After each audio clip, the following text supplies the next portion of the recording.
That's good. All right. Well, welcome everyone. So we are actually going to get started tonight. We are thrilled to have you at Accessibility New York City's first summertime event. So it's June, the sun's out, and hopefully, well, it depends, I guess, on where we are in the world, but it's exciting to have everyone here for tonight's presentation. My name is Thomas Logan, and I'm from Equal Entry, and I'm one of the co-organizers of Accessibility New York City. We've been hosting this event for over 5 years now in New York City. My company, Equal Entry, is one of the sponsors, and we also want to acknowledge and thank Adobe, who is also a sponsor of our event.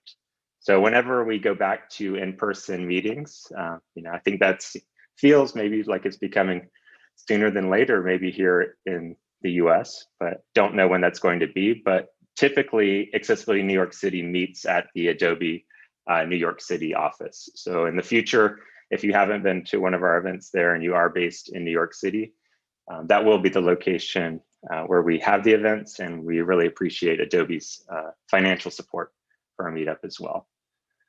We also want to acknowledge Mirror by Night from White Coat Captioning, who is providing our amazing captions for tonight's event. And Mirror by Night has been captioning for our event from pretty much the very beginning. And so we always love and appreciate having her at our events. And Jolie McPhee from the Internet Society of New York is providing the stream and providing the ability for us to always have our events be available on YouTube and also recorded for posterity with captions. And so that's also always been important to us in New York City.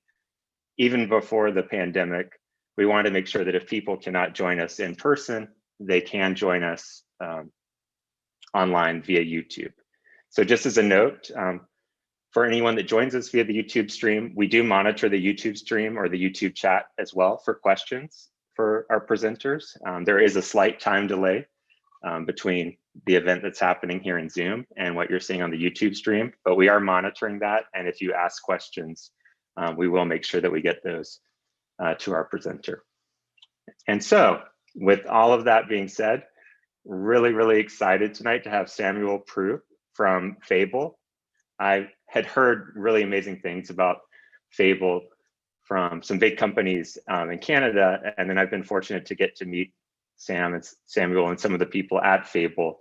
And I mentioned, hey, from doing our events at Accessibility New York City, one of our top questions was, how can I work with people with disabilities to test my product? How do I meet and find people, that have skills and have different types of disabilities to evaluate my product? And so I'm really excited that for Samuel's presentation tonight, because their company actually makes that happen. So for those of you all that have been at the event and asked that question, we're really excited for you to get to hear from Samuel tonight. So take it away, Samuel.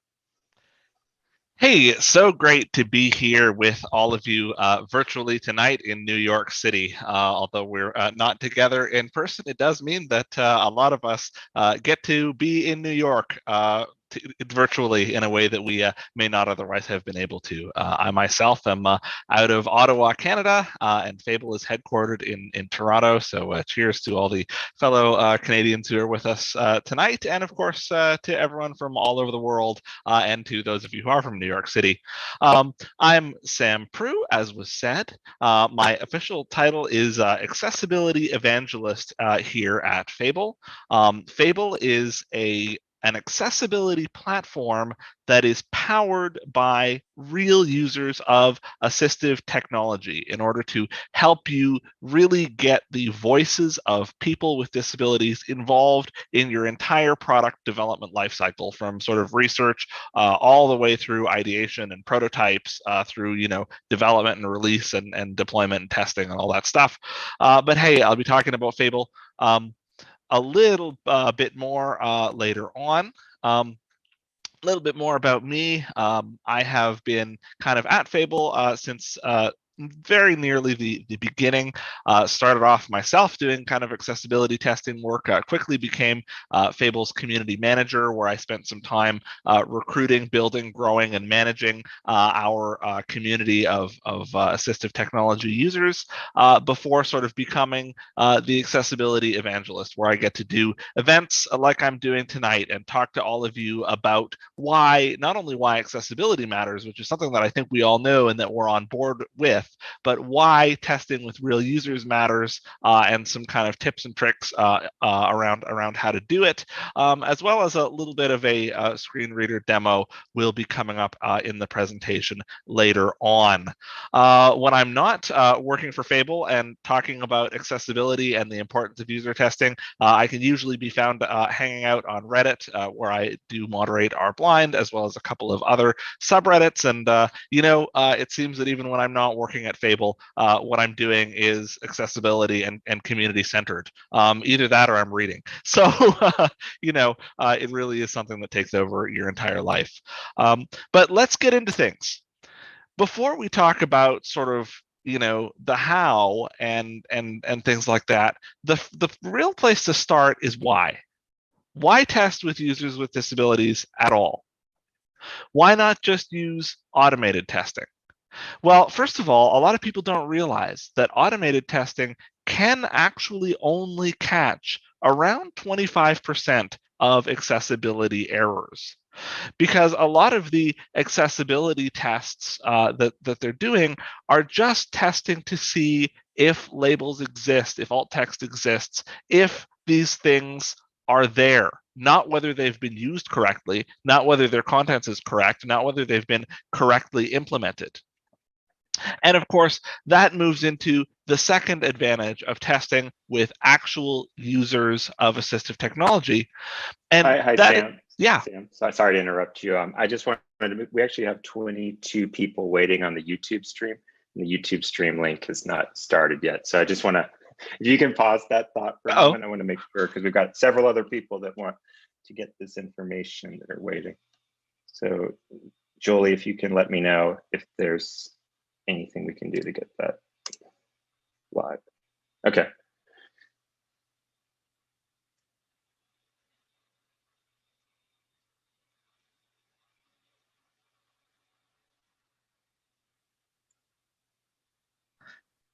All right. Always fun, with technology and absolutely, virtual events, they keep us on our toes, don't they? Sure.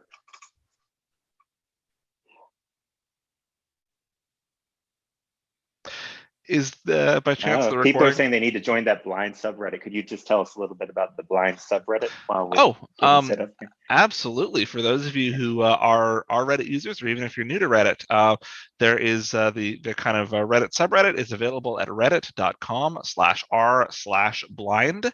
I believe just going to blind.reddit.com will take you there as well. And there's a few of us who kind of moderate and look after that, and you're more than welcome to join. We welcome folks who are blind. We welcome folks who are visually impaired. We welcome folks who are allies, who are interested, all types of people. We get all types of posts and all types of questions. Those of you who are kind of looking for recruiting and research, we do have a little bit of a sticky kind of on the procedures to do that, and how to sort of not only get a good response, but how to avoid getting drowned out when kind of 7 people post a research request all at once, that kind of stuff. As well as we have a wiki that is full of resources and terms and tips and tricks and all kinds of good things. Okay, I don't see it. Oh yes, we're good. All right, so now we're ready. You can. Hey, all right. So let me get back into this. As much as I do enjoy talking about Reddit, let's talk about what we're here to talk about tonight. Hi everyone. As I said briefly, I'm Sam Proulx, the accessibility evangelist here at Fable. And Fable is a platform that focuses on connecting you with real users of assistive technology, so that you can integrate the voices of people who use assistive technology and people with disabilities into your entire product lifecycle. But we'll be talking more about that later. Right now, what we're really talking about is why test with users with disabilities at all.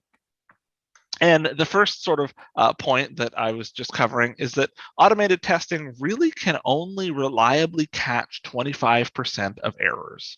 Because what an automated test is looking for is, has a control label or a button label been implemented? Has alt text been created? What it can't tell you is if it's good, if it's been implemented correctly, if the content of it is useful, if it's actually working.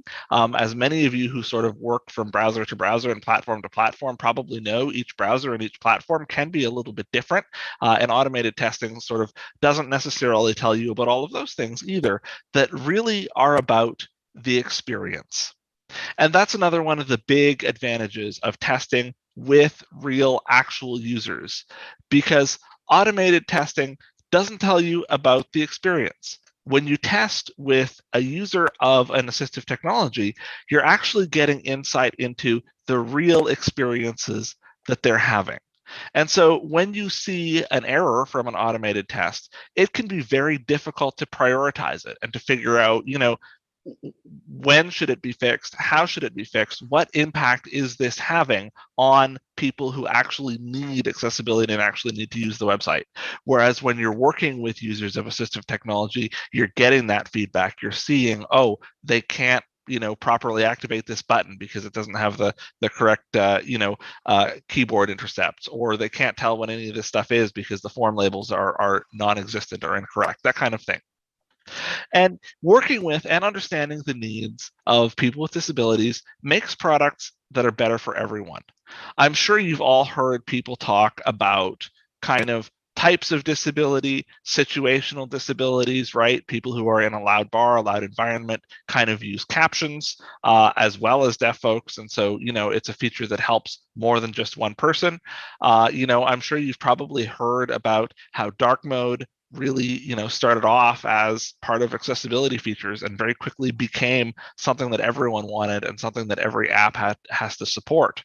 But really what it gets down to is that working with people with disabilities and understanding the needs of edge cases helps you make apps and websites that are more adaptive and more customizable.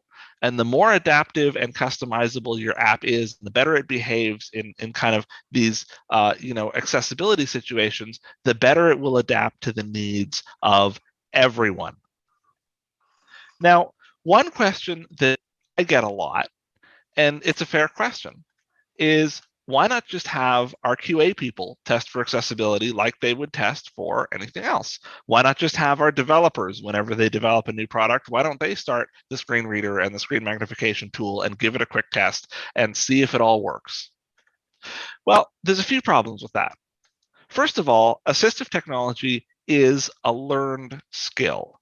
It's not something that you are an expert at the very first time that you sit down with any piece of assistive technology, whether it be Dragon Naturally Speaking and learning and knowing all of those dictation commands so well that they become muscle memory, or whether it be a screen reader user who is so familiar with all of their keyboard commands that they don't even have to think about it, or whether it even be someone who's a little bit more intermediate, who has probably spent time in training learning how this is supposed to work, learning what to expect, and learning what to do with the technology. And that sort of leads into the next sort of part of this, which is that assistive technology is highly customized. If I open my settings panel on my screen reader, there are, first of all, multiple settings panel, but the kind of general settings interface actually has 17 different categories. And in those categories, there's going to be 20 or 30 different settings. And that's just in one particular settings dialog of the application. And every user of assistive technology has customized the technology that they're using to fit their particular needs, because people with disabilities all want to have the most efficient experience that we can and have the best experience that we can based on our needs. And there's no real one size fits all kind of assistive technology. And so if you just switch on, VoiceOver on your Mac, which is built in, and it's really great that it is, or on your phone or wherever, you're using that out of the box setting. And what you're really not getting is the actual experience that people with who use assistive technology on a regular basis are having. And that matters because native users of assistive technology who have been using this for a long time, we know what works. We know how things should work. We know how things ought to work better. We know how things are expected to work. If you're not kind of a regular user of assistive technology, you may find yourself in a place where the screen reader is doing something and you're thinking, is that what it's supposed to do? Is that what it would normally do? Or is there something wrong with what I've done? And it's real users that can tell you that and that can give you that information.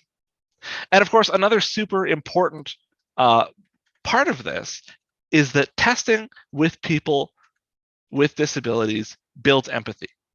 Because too often accessibility can be seen as something that the lawyers are making you do. But even for companies who have gotten beyond, oh, we got to do it, because legal tells us to do, or because we are required to do it, building empathy helps move accessibility beyond checklists, because we think about WCAG and about all of the kind of Section 508 checklists that we have, and they're great and they're important and they're a foundation to start from, and they give us a direction to go in. But accessibility is not about checklists. Accessibility is about making sure that everyone has a great, functional, efficient, enjoyable experience on your app, on your website, and on your product. And the way that you find that out isn't by following a checklist. The way that you find that out and the way that you design for that is by actually working with users who use assistive technology. And of course, when you're working with users, you get the opportunity to take video, to take recordings, to interview them, to get quotes.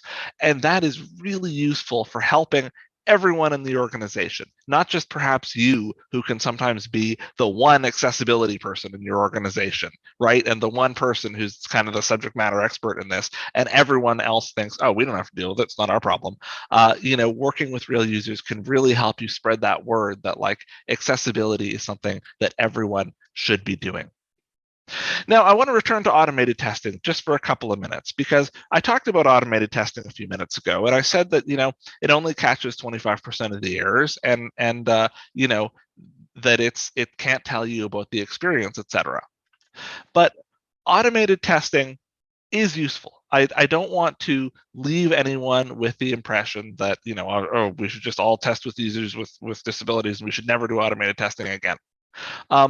Too often, when automated testing doesn't happen, an app that was particularly usable and perfectly accessible on Thursday will go to being an app that I can't use on Friday morning because my phone updated overnight and there was no accessibility testing done on the app. There was no testing done as part of the deploy pipeline. There was no testing done by anyone to make sure that all of the things that you've learned in your testing from real users are not regressing and that they're all continuing to work the way that you expect that they work and the way that you hope that they would work. And it's helpful for catching what we sometimes call or think of as low-hanging fruit, right? Is there a button that doesn't have a label?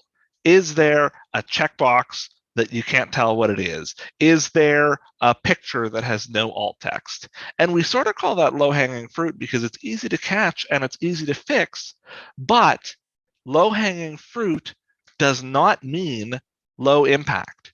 If you put me in front of a website that has no labels and no alt text, then the screen reader is just going to say link, link, link, button, button, button, and I'm completely lost and I have no idea where I am or what anything is supposed to do. And so, of course, how can I give you any insight into how we can make this experience better? Because those low-hanging fruit, getting those fixed, can really have a high impact. At least now I understand how things are supposed to work. But of course, automated testing can't tell you anything about actual experience. It misses the errors that only humans can detect.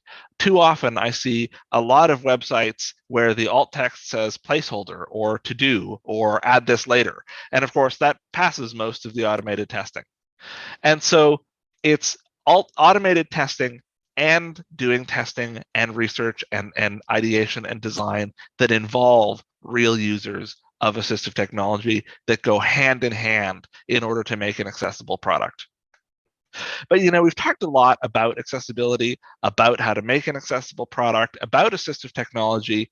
But to this day, there's still a lot of people who perhaps are not familiar with how screen readers work and are not familiar with sort of what the experience is like for kind of an experienced screen reader user like myself who's been doing this all my life to sort of use a website and to go over a website.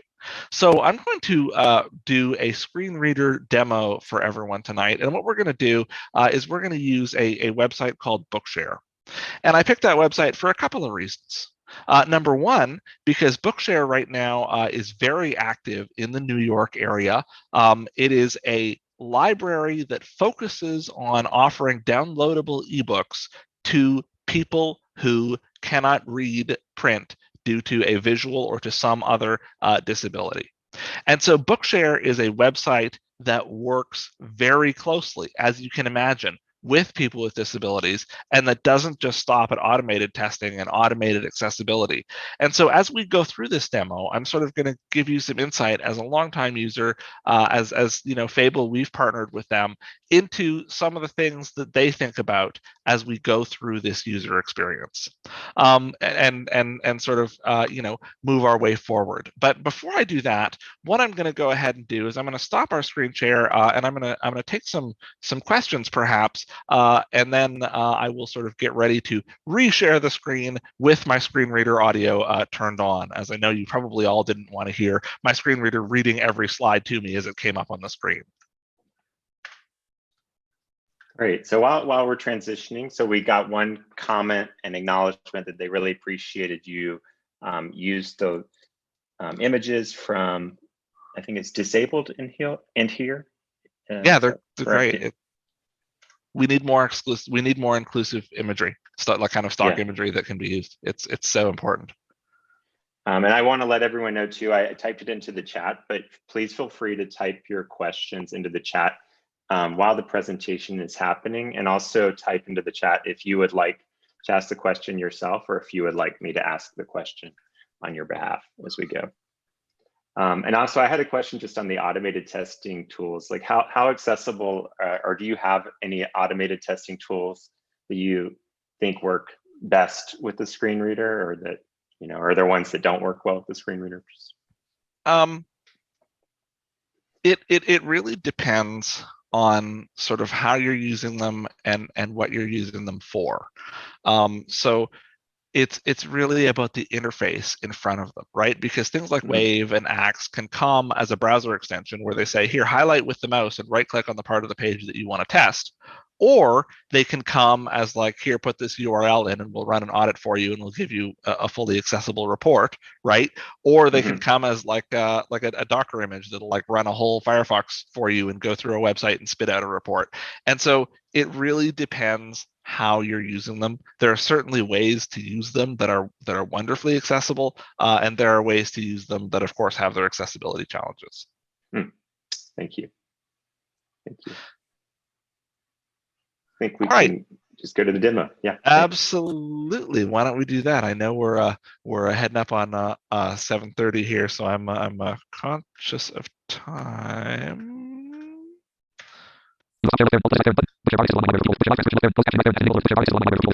All right, and hopefully now you are seeing this window and probably hearing my screen reader. And the thing that you're probably hearing is a voice that is extremely, extremely fast. And I always like to start out these demos at the speed that I usually use my screen reader at, because a lot of people, when you turn on your screen reader and you have the voice set to sort of an extremely slow rate of speech, that experience you're getting of sort of, oh, it takes forever to listen to everything read out is not the experience that I'm having. I'm so used to my screen reader voice that I can take it kind of upwards of 300, 400 words per minute and understand it perfectly well and not sort of have any problems at all.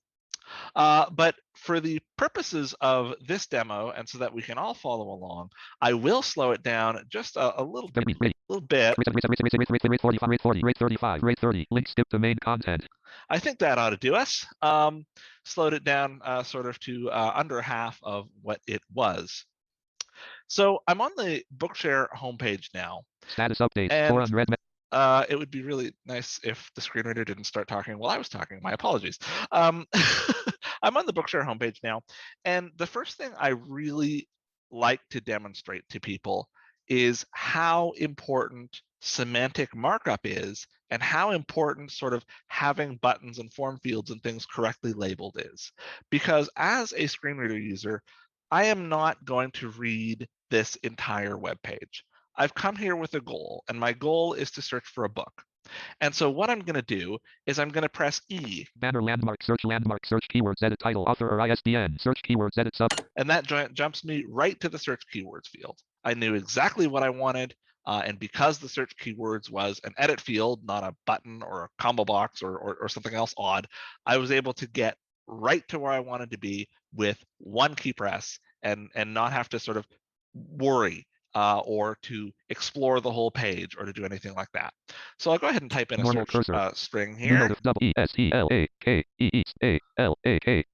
Out of spelling error blank. And I will go ahead and press enter. Loading page. And wait for the page to load, because of course that's the one thing about live Loading demos. complete. Search results bar. There we go. It's always slower than you expected it would be. So now on the search results page, again, I'm not going to go through this entire page. There's kind of this misconception, what screen reader users do is they tab through everything. I don't do that. What I do is I'm going to just press H to navigate by heading. Main landmark search results. What format should I choose? Westlake link heading left. Westlake Soul link heading Amelia Westlake link head Westlake left parent images of America right Amelia Westlake Kevin McCarthy. And so as you can see, I'm jumping from heading to heading. I don't have to even stop to read any of this information until I get somewhere that I'm interested in. The Getaway Car: a Donald Westlake nonfiction miscellany link heading level 2. Yeah, this sounds interesting. So now I'll stop going by heading. And I will instead cursor down. Over the course of a 50-year career, Donald E. Westlake published nearly 100 books, including not one but two long. And so I can read the product description. John continue on said site setting founded books, book offer and names, letters to friends and sort order combo, etc. Refine search so, edit tracing collecting medals. British Ales the risk British the year death so death Thousand West Slocum and Westlake Lanes Slot 3 to get the ghetto Kevin Amelia Westlake left Amelia Kevin Mc the Getaway Car. Press enter on that and load kind of the book page. Over the heading level 2 link the heading left loading page. The get loading complete. The Getaway Car. No next. No preview. Links. Links. Link log out. Link Samuel Proulx. Main heading. Link headers of link. Link set download list with 2 items synopsis. And so what you can then do is you can read the synopsis, and from this page there's a download link. I think I might have picked a book that is only available in the US. Select the download format. There we go. Select it. You can select the download format. EPUB. Download. Select the download Daisy EPUB. Download loading page. And it just takes you directly to the download page. But there's a couple of kind of things that I wanted to highlight about this experience. The first one is main landmark available. That you actually don't have to go into the page for the book that you're interested in downloading. You can actually select download format, hit download right from the search results. And one of the reasons for that was because as they began testing with real users and learning about what real users wanted from an ebook library, they learned that one of the most important things was time to download an ebook. From going from that, hey, I want to read this particular book, to getting to actually having that book and reading it. And so they began to work to make sure that you didn't have to click through to the ebook page to download it. Originally, when you wanted to download a book, it said, okay, we're gonna, do the watermarks and DRM and whatever we need to do. We'll email you when the book is ready. Now they no longer do that. Marketing, when you select the download messages page, what they do is they take you right to your available downloads, and it refreshes instantly so that you can download it as quickly as possible. Another thing that they are doing as they're learning from users who find that, hey, now I've downloaded this EPUB to my computer, what do I do with it now that it's on my computer? Well, this isn't very good. And so again, by working with real users in the ideation and design stage, they learned that what we need to do to have the most accessible ebook library possible is to develop apps for the phone so that people can download it directly to their phone. Now they're working on apps for kind of Amazon and Google devices so that you can actually call your personal assistant and say, hey, I'd like to read this book. And it just starts reading it instantly without having to sort of go through any of these steps. And so these are the things that you can only learn from real users. They're the challenges and the barriers that real users have that you can only learn as you work with them and figure out what works, figure out what doesn't work, figure out maybe what was an accessible and great experience, what you thought was great, but as you test with it, as you develop with it, as you ideate, you realize that maybe it's not so great. And so sort of these things are why working with real users is so important, because you won't find it from averaging out user data, and you won't find it out from just sort of testing with a screen reader yourself, because you won't find any of these kind of experiential barriers. And of course, whenever I demo these screen readers, it's that experience. I am so familiar with moving by heading, all of the hotkeys, moving from, C jumps to a combo box, E to an edit field, H by heading. The speed, once these become muscle memory, that I'm able to achieve is basically on an accessible website as fast as anyone else would be able to navigate when I have my voice completely turned up. And so that's super important to keep in mind, because too often you think, oh, well, I mean, at least it's functional, at least the experience is sort of functional and we can use it, and don't really think about about the speed and functionality that we would like to achieve and that we should be able to achieve when you're sort of just testing yourself and you figure, oh, this is so slow and complicated, this is the best that we're going to be able to get. I'm going to take a minute and stop my share once again and take us back to the slideshow as we go. PowerPoint. And turn off the question sound. while and you're hey, yeah, past. let's go for Could questions. you confirm Absolutely. What screen reader were you using during the demo? I was using NVDA. NVDA. Yeah. Cool. And is there any special keyboard, or can you talk more about your input method? Are you simply using a typical keyboard or something else? I am absolutely just using a regular, normal keyboard. In my case, I'm very fussy about keyboards. I like the mechanical switches.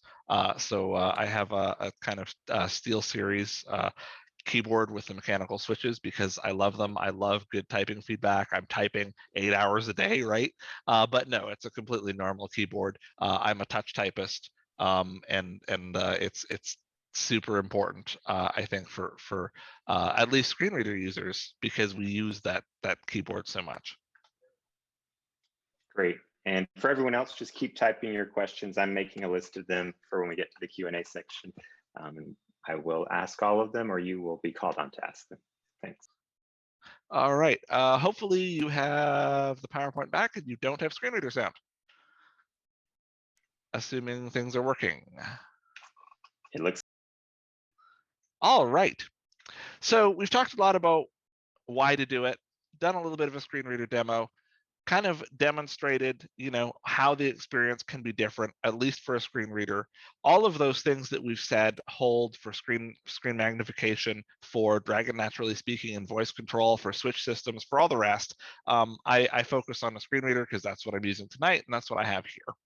But all of these things hold true. Now that we've talked about those, let's get into a little bit of the tips and kind of tricks of user testing and of involving real users in your accessibility testing, because a lot of companies want to do it, But unfortunately, there are a lot of things that can go wrong in the various stages of the process, and a lot of reasons why you may not get the results that you're hoping to get. Um, I mean, first of all, when you're recruiting, um, you need to be thinking about the accessibility of the engagement process.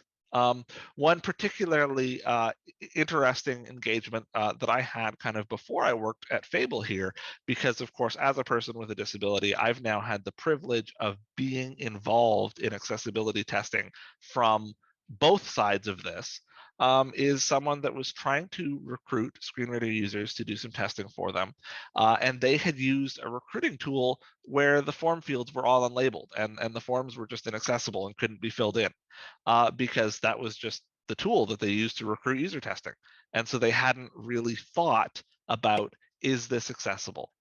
And so, they wondered why they weren't getting any recruits. But even when you find folks to test with, there's all kinds of stuff that people don't think about before you're even ready to think about what you want to test. There's non-disclosure contracts. There's contracts around payment. Too many times it turns out these things are not accessible. And now as a participant, there's like a big scramble to figure out, ooh, how are we going to get these contracts and NDAs and all this stuff that we need signed and processed and background checks and all that stuff. A lot of testing will require VPNs. It will require security software. It will require, something on top of the testing process, whether it's screen recording software or meeting software. Is that software accessible? If you're doing in-person testing, not only is the location that you're testing in accessible, is it possible to easily travel to and from that location? Is it on a public transit or a bus route? And of course, is the compensation process accessible? If you are testing with real users of assistive technology, it is a learned skill. Testing is a learned skill. Use of assistive technology is a learned skill. Giving excellent feedback is a learned skill. And all of those skills should be appropriately compensated. And too often it's either, somebody saying, hey, will you please volunteer to do this work for us? Or, hey, will you come and do what basically works out to 4 hours of work and we'll give you a $25 gift card? So not only is it appropriate, is it accessible? Um, and of course, then as you have now thought about the process, you need to start thinking about what you're actually going to test and about the testing that you're going to run. When you're planning your time, it's a good idea to assume kind of time and a half for assistive technology users. In an ideal world, we would be able to accomplish every task just as fast as someone who wasn't using assistive technology. But of course, this isn't an ideal world, and the product that you are testing may well have accessibility barriers. So it's a good idea to sort of assume time and a half for any task that you want to perform and any testing that you want to do. It's also super important to understand the current status of your product, because if you are at the point where the automated testing that you have done shows that there's no alt text, no controls are labeled, no buttons work, things aren't accessible with the keyboard, it's going to be very difficult for me as a screen reader user to even understand the experience that you want me to be having. Never mind to be able to try and say, oh, well, this is how you should fix this. This isn't working quite right. This is how this other thing could work better. Because if you're at a really kind of poor stage where you have what we previously called that low-hanging fruit to fix up, it's going to be a lot easier for users of assistive technology to help you get from functional to an actual excellent experience if you're at least at a spot where they can understand what the experience is intended to be. Um, and of course, um, recruiting is super important. You've got to figure out where and how you're going to recruit participants, and that can change depending on what you're trying to do. I mean, the best way to recruit is, of course, word of mouth. If you've worked with people with disabilities before and they've had an excellent experience working with you, and you're looking for some more, they would be happy to, tell their friends about working with your company, about the exciting things you're doing. But if you haven't done it before, then one strategy that is often very useful is to partner with trusted organizations, because too often it can seem like, hey, we'll pay you for this particular amount of work, and how do you get through, like, this isn't some kind of work at home scam, or this isn't something like that. And so really partnering with trusted organizations. Those trusted organizations can not only help you do some recruiting, but might actually be able to sort of help you walk through some of those beginning sort of tips for you to think about. Is your space accessible? Is your kind of tangential software and processes, are they going to be accessible? Things like that. And then, of course, after you finish testing, following up quickly is super important. Too often, people who use assistive technologies will sign up for some testing, and they'll give some feedback, and it feels like we're just shouting into a void. Nothing has changed. We haven't been heard. Where did all that good feedback we gave go? And so, if possible, it's always good to follow up and to say, hey, we've fixed things, we've improved things, etc. Of course, compensating quickly is super important, and sharing some of the results that you found with testers, because we're just as interested as you are probably in making your product accessible, in learning about the accessibility of your product now, and in helping improve and open more doors to people just like us. And so sharing some of those results can be a good way to keep people engaged. And of course, talking about any possibilities for future work, because accessibility isn't just a project that you do every 5 years. It's a journey, right? There's always new browsers, always new software, always new product releases, always new features. And so if you can start to build a community of folks that you test with and that you work with, then it makes your recruiting easier because you get that word of mouth. It means that there are trusted folks who know your processes and who know your product that you can come back to. And then, of course, once you have results, it's super important to figure out how to prioritize your results. There's a whole other presentation that could be covered in here about how to prioritize accessibility results. But one really good starting point that either if you're newer to accessibility or that a lot of companies don't think about is just task completion. Because too often we're at a point where there is some barrier, whether it be a CAPTCHA or whether it be something that's not keyboard operable or something like that, that is actually preventing somebody from completing the task.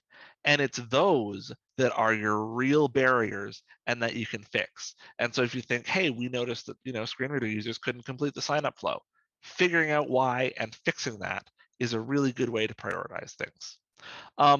The trouble with time is it's not a great focus. A lot of people who come kind of from the UX field and from user research fields are really used to thinking about time.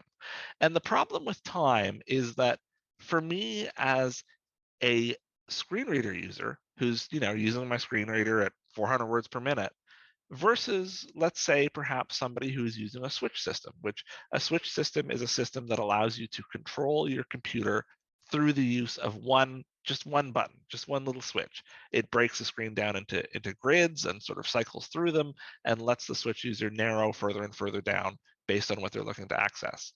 But the time that they would expect and require to complete any given action is, of course, going to be wildly different from the time of a screen reader user. So if you start trying to take time as a metric and average the times of various users of various screen readers on various platforms plus various other assistive technologies, you get to a point where it doesn't mean a lot. And so as you're working on testing with real users, one of the things that Fable has launched is our AUS, our accessible usability scale. It's an adaptation of SAS, the system usability scale, for some of you who have heard of that. And it's just a survey that assistive technology users would fill out after performing a particular set of tasks about their experience, that we've really thought about and that we've really made sure is targeted to best capture the experience of assistive technology users. And so that's another really great way that you can get some measurable metrics in order to take away from the user testing and the user research that you're doing. One other really important thing that a lot of companies are really starting to find out about over COVID, but that still takes a little bit of convincing sometimes, is the massive advantage of remote testing. A lot of people want to bring people into their usability lab or into your company's office or whatever it may be. And that isn't great for a lot of reasons. If you are able to do remote testing, you're able to involve a way larger variety of voices. As we've seen tonight, I mean, Accessibility New York draws people from not only all over the United States, but from all over the world. And odds are, unless you are in a very kind of particular industry, that your product is being used by people all over the country, all over North America, perhaps all over the world. And so if you can get into a rhythm of remote testing, you can hear from those voices sort of, across North America and across the world. You can also get experiences that are closer to the real world. As I had talked about previously, assistive technology is highly customized, highly configurable, created so that we can adapt it to suit our particular needs. But of course, if I go into your usability lab and sit down in front of your computer, now I don't have all of my settings. Now I don't have all of my custom configuration. And so the experience that I'm having is maybe as far away from the real world as the experience you'd have if you tested with a developer in some ways. Whereas if it's remote testing where someone can use their own equipment in an accessible, comfortable environment using the equipment that we own and that we already have and that we already have set up for us, those results that you're going to get are going to be way closer to real world, way more valuable. And of course, travel can be super difficult for people with disabilities, whether it's booking paratransit, whether it's getting access to a space, et cetera, et cetera. It can be hard. And of course, when you're working with someone remote, follow-up, all that follow-up is much, much easier. And so I'm conscious of time. So I'm going to close by talking just a little bit about Fable, because that's what Fable does. Fable works with users of real assistive technologies currently across Canada and the United States, but we will shortly be expanding beyond that. We have a pool of users that we have validated to make sure that they can offer excellent testing, excellent feedback, to make sure that they have the skills that you need to get the best results possible. At Fable, we support allowing you to test with screen readers, screen magnification, and alternative navigation, which by alternative navigation, we mean anything that would replace the use of a keyboard or mouse. So a switch system, a head mouse, Dragon Naturally Speaking, or other voice control software, things like that. We have participants across Mac, Windows, iOS, and Android who use all of these various technologies that we can help you test with. And of course, we then, if you sign up with Fable, handle contracts, payments, all that stuff. We make sure that our users are fairly compensated. We make sure that they have accessible, time tracking, that the payment procedures are accessible. All the contracts they sign with us are accessible. It takes away all of that administration that you would otherwise have to do around not only recruiting folks, but around, getting them signed up, getting their contracts signed, getting them paid, all that stuff. Fable takes care of all of it, as well as sort of ensuring, all the other stuff, the VPNs, the security software, the meeting software, everything we use at Fable, we've been able to make sure that it's accessible. And so, of course, we do that through the Fable platform, where we offer, fast user research and accessibility testing involving people with disabilities, because we've got all that recruiting done. We've got all that signing up done, and we've got a pool of users. And so that lets us turn around results in 2 days. Whereas if you're recruiting, I mean, you're going to start a project and you're not going to have results in 6 weeks, 7 weeks, maybe 2 or 3 months. And we make sure that the feedback that you're getting is actionable. You can link it to WCAG guidelines because user experience is important, but you also sometimes need that linking. We make sure it's measurable, exportable, and shareable. And so, that's what we do, is helping companies really work with users of assistive technology to get involved in the design, in the prototype review, in the research, in the ideation, in the development, and in the testing through all stages of that. So hey, I've gone a little bit longer than I'm sure we perhaps wanted me to, but why don't we go into Q&A and questions and answers? I'm sure there are quite a few. Yes, there are. And thank you so much, Sam. That was awesome presentation, and there's tons of really positive comments also in the feed of just so many amazing resources. And I think especially the AUS scale that you mentioned had a lot of big response. Absolutely. And hey, by the way, the slides that I have been using tonight are available on the meetup page for this event. The AUS is linked in there as well. So if you didn't get a chance to write down that URL, go ahead and download the slides, and the link is going to be right there for you. Great. So I have a queue of questions here. I'm going to be going from the ones that I have in my list, but also feel free to continue typing questions into the chat or onto the YouTube stream, and we will be monitoring those. Okay, right. So we have a first question for you from Kareem. How do you solve for the differences in skill between different users of AT? For instance, someone who is adjusting to using it after a life change versus a power user who's used it all their life? Yeah, that's a really good question. And it's something that we think a lot about at Fable. And one of the things that we do feel is that accessibility and the use of assistive technology, the use of assistive technology is something that you learn.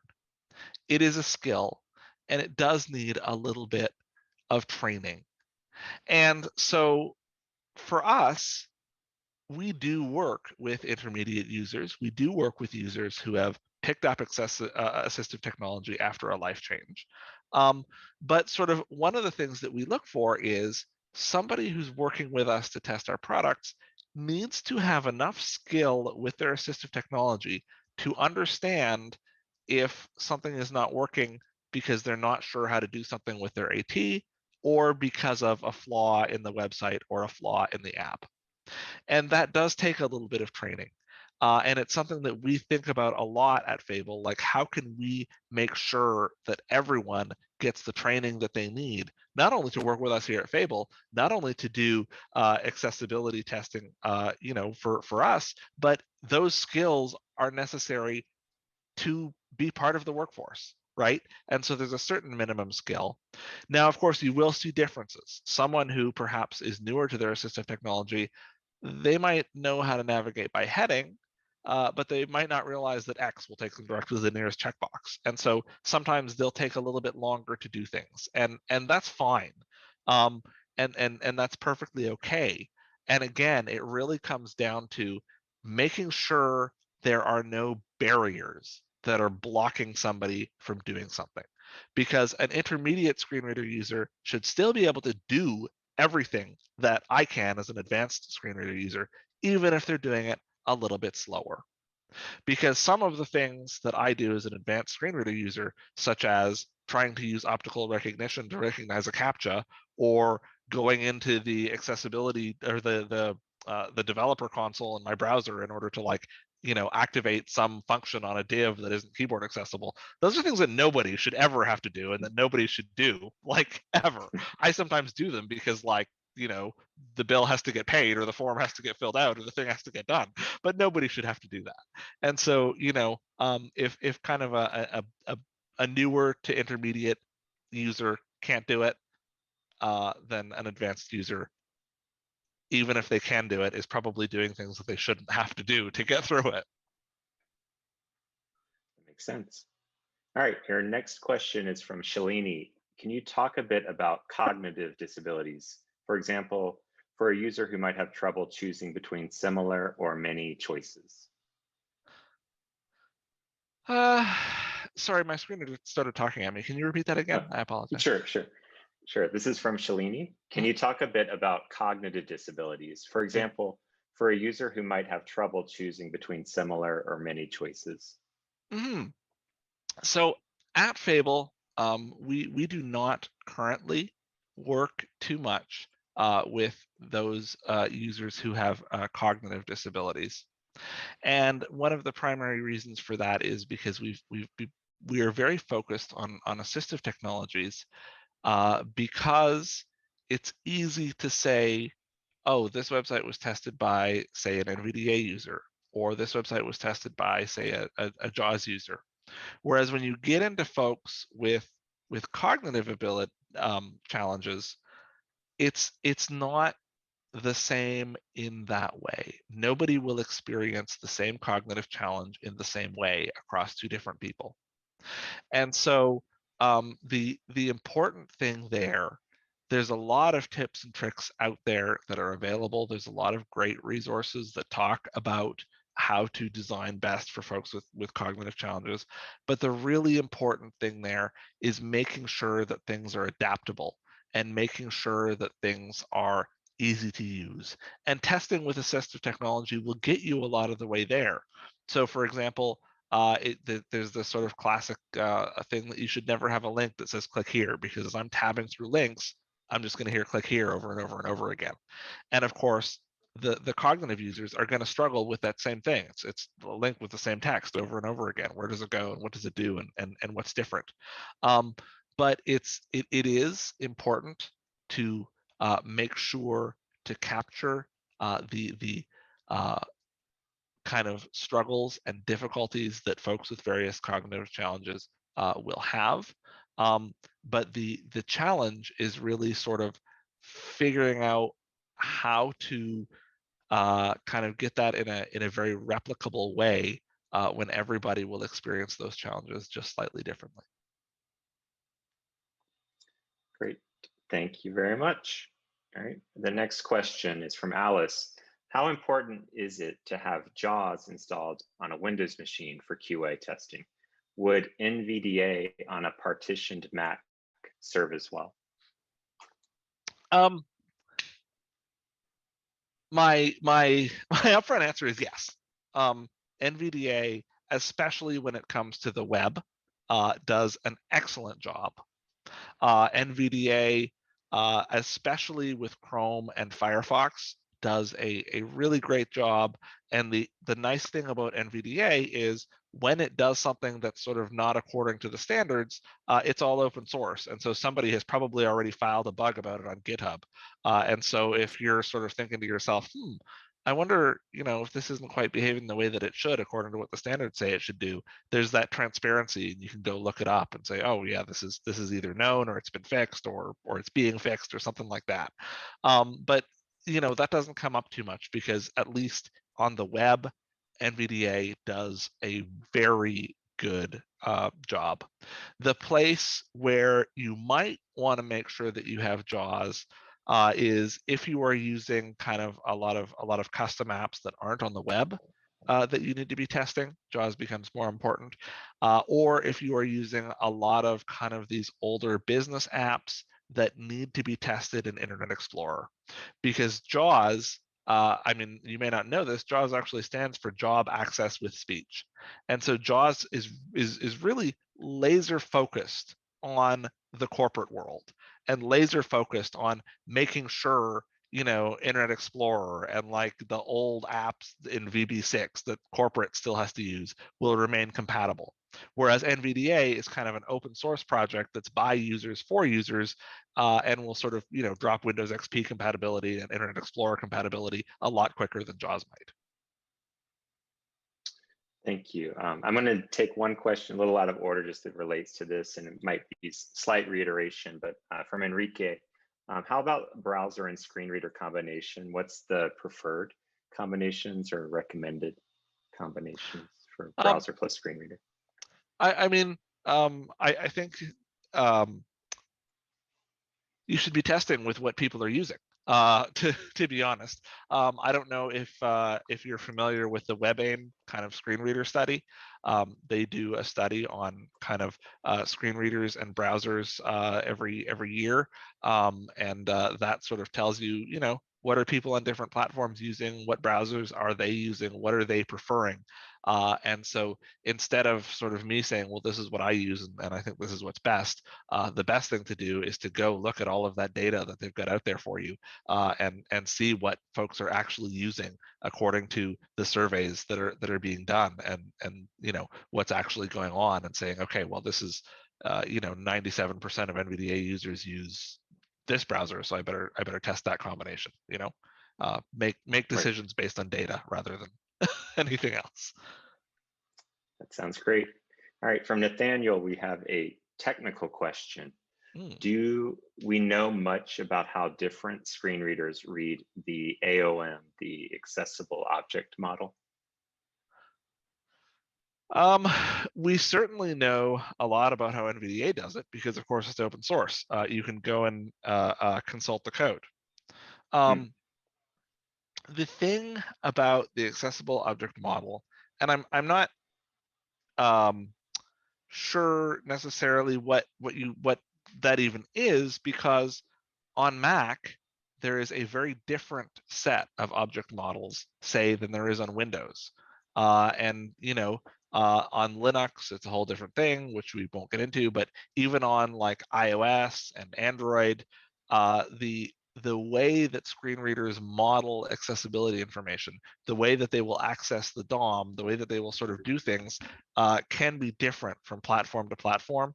I know Microsoft is kind of in transition into their kind of UI automation way of doing things, that screen readers are slowly moving kind of away from things like iAccessible2 towards that on Windows. But like Mac has a whole nother different set of accessibility APIs. So I don't think it's necessarily all that useful to focus on exactly how the screen readers are doing what they're doing, unless you're doing something very, very technically involved. Thank you. All right, next one from Aaron. Any suggestions on testing mobile apps remotely? Yeah, testing mobile apps remotely can be a little bit of a challenge, right? Because you've got the mobile app, you've got the screen sharing, you've got the audio sharing, you've got all that that has to happen.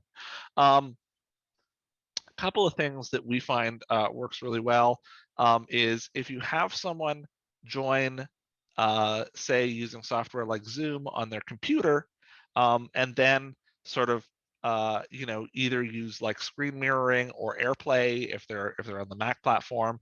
There's similar software for Android to actually move the screen and audio from their phone over to the computer and then share it on Zoom that way, as opposed to sort of trying to run Zoom and run everything on the phone, because that can get a little unstable, right? And then when they move away from Zoom and into the app, then you lose the video of them from their camera, because phones shut off video unless Zoom is the focused app, and things like that. So it can be good to have participants join on their computer and mirror the phone to the computer, or have participants join from both their computer and their phone, and then you can sort of do screen sharing on the phone and do camera and voice discussion through the computer.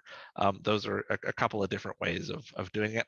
And if you happen to be working with someone who's on Mac and iOS, they can even hook their phone up to their computer with a wire, and then you don't even have the worries about Wi-Fi or anything like that. Great, thank you. Next question from Kanu. What is the preferred sequence of accessibility testing? And they listed automated testing, manual testing, assistive technology testing. I mean, as I said, doing that first pass with an automated test is super important, just to make sure that it's not completely and totally broken. However, that doesn't necessarily mean that you should wait until later to get screen reader users involved, because or any assistive technology user involved, because the earlier you can get folks involved, the more accessible your product is going to be, because you're getting those voices and those results and that data in at the foundation of the product. So for example, at Fable, we'll have a lot of customers who will involve us in prototype reviews before anything is ever built, so that they can start to think about oh, will this be an accessible design? Am I creating any barriers in the very design of the thing? And if you catch those at that point of creation, now you don't find yourself in a spot 5 months down the line where you have an inaccessible design that you have to somehow desperately retrofit. Great. We've got 2 last questions, so we're not going to take any more questions, but I'm sure Samuel at makeitfable.com, if you have other questions, you can follow up with you, right? And absolutely, get a hold of me by email. Love to answer them. Love to chat. And that email address again is in the slides if you choose to download them. Great. Okay, so next question from Julianne: how do you determine newer versus intermediate versus advanced power users? I think for AT. Is there? Yeah, so at Fable, as we are bringing people on, we kind of have some tests to help us make that determination. And we have folks sort of run through some websites that we know don't work great and see how they handle it and what they do and how they report issues, things like that. Because at Fable, this is what we do, and we're able to kind of build that testing into our pipeline. Part of it is like the length of time that you've been using things is really important. Another part of it is really about, like, if you are recruiting, a lot of people, if you ask them, will sort of have an idea of where they're at. If you were recruiting, another question I might consider asking is, have you had any training on your assistive technology, or are you entirely self-taught? And then maybe ask about the length of time that they've been using it. And those sort of things can help you get an idea, right? Somebody who's been extensively trained but using their assistive technology for 2 years might actually be more skilled than somebody who's been using it for 5 years and has never had any training to help them. That was kind of a non-answer, and I apologize, but there you go. No, that was good. No, that was a good answer. That made sense to me. Last question from Alberto. So, delivering a product by applying level A and AA from WCAG, the Web Content Accessibility Guidelines, is that enough to enable a good scale of accessibility? I mean, the answer is unfortunately no, because all A, AA, AAA tell you about is it's checklists and requirements for code. It is possible to make a AAA accessible website that is a miserable experience to use, right? Because the guidelines give guidelines about how things ought to be used. They don't necessarily require that things be used in certain ways, and they don't say anything about what the experience will be or what the experience should be. So you'll wind up with, okay, there's alt text and everything, and all of the headings are marked, correctly, and there's landmarks, but like, does the skip to main content actually go to a useful place? Is the banner landmark being used the way that it should be? Is the footer landmark actually helping someone? Has the heading structure been created so that navigating by headings is actually jumping you to interesting, useful parts of the page? These aren't things that WCAG can tell you about. WCAG just tells you sort of how to use the various elements in a way that won't break accessibility. It doesn't tell you about how to create an accessible experience. Wow, thank you so much. And I want to just, everyone here, really appreciate, there's tons of comments here saying thank you so much, thank you so much. And from me at Accessibility New York City, thank you so much, Sam, for the presentation tonight. It's a great presentation. Excited we're going to have this as a recorded stream for everyone to go back and watch. So if you missed something in the presentation, you can always go back to the YouTube stream and see the event. And we will also be posting a sort of cleaned up version with the captions and sort of a summarized post. We do that for all of our events. So we will be sending all of those things out. We thank everyone for coming tonight. Again, we want to thank our sponsors, Equal Entry and Adobe, for helping us have this event. We want to say thank you so much to Vera by Night, who's done the amazing captions for tonight's event. And we want to thank you so much to Jolie McPhee from the Internet Society of New York for the Zoom and YouTube streaming support and for making sure that we always have excellent recordings of our events. For those of you all that are still here, want to plug that our next event is going to be called I Heart CC, closed captions, why and how to caption videos folks love. And Meryl Evans, who's here in the chat and was here tonight, will be the presenter. That's going to be on July 13th, and we'll be publishing that to the meetup page very soon. As always, stay tuned to the meetup page, tell your friends about Accessibility New York City, and if you're interested in giving a presentation at Accessibility New York City, feel free to contact us on the meetup page. We're always looking for new presentations. And again, final thank you to Sam at Fable for an excellent presentation tonight, and I hope everyone has a wonderful evening, morning, afternoon, wherever you are in the world. Thank you.